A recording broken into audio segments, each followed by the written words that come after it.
రాష్ట్ర ప్రభుత్వం ప్రారంభించిన ప్రజాపాలన అభయహస్తం దరఖాస్తుల స్వీకరణ కార్యక్రమంలో గందరగోళం నెలకొంది. దరఖాస్తుల విధి విధానాలు తెలియక ప్రజలు ఇబ్బందులు పడుతున్నారు.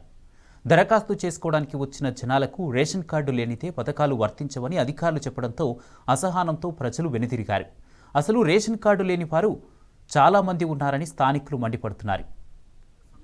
నేను జనగామ జిల్లా జనగామ పట్టణం. ఈరోజు రేవంత్ రెడ్డి కాంగ్రెస్ ప్రభుత్వం 6 గ్యారెంటీల పథకాన్ని ప్రారంభించింది. ఈ 6 గ్యారెంటీల పథకం ప్రారంభించాలి కానీ అలా జనాలకు ఏ విధంగా అప్లై చేసుకోవాలి ఏంటనేది ఇంతవరకు ఒకటి ఏం చెప్పలేదు.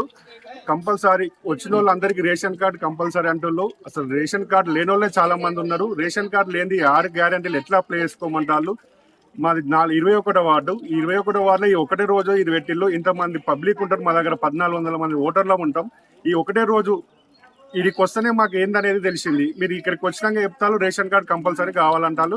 ఇప్పుడు రేషన్ కార్డు ఎక్కడ అప్లై చేసుకోవాలి? ఈ రేషన్ కార్డు చుట్టూ జనాలు మీ సేవల పొందే తిరుగుతుళ్ళు. ఈ 6 గ్యారెంటీల పథకం ఎలక్షన్ తెల్లారే వేస్తా అన్న ఈ రేవంత్ రెడ్డి ఇది ఎలక్షన్ అయిపోయినాక 20 రోజులకి ఇప్పుడు స్టార్ట్ చేసి ఎలక్షన్ ముందు ప్రతి ఇంటికి ఇస్తామన్నారు. ఇప్పుడు వచ్చేసరికి నాకు రేషన్ కార్డు ఉంటేనే ఇస్తాము, మీరు ఇక్కడ లోకల్ ఐడెంటిటీ ఉంటేనే ఇస్తామని అని చెప్తున్నారు. టీఆర్ఎస్ గవర్నమెంట్ వచ్చినాక పేద ప్రజలకు చేసిన సంక్షేమ పథకాలు డైరెక్ట్ పేద ప్రజలకే పోయేది. ఈ కాంగ్రెస్ ప్రభుత్వం రాగానే మళ్ళీ ధరల రాజ్యం వచ్చి కాంగ్రెస్ నాయకులను పట్టుకోపోతేనే ఆఫీసులలో పనిచేస్తారు. మీరు ఎలక్షన్ల ముందు వచ్చడం మాకు రేషన్ కార్డు ఉండాలని ఎక్కడ చెప్పలేదు. రేవంత్ రెడ్డి గారైనా వాళ్ళ నాయకులైనా ఎక్కడ చెప్పలేదు.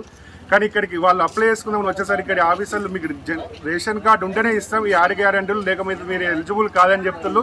ఇది కరెక్ట్ పద్ధతి కాదండి.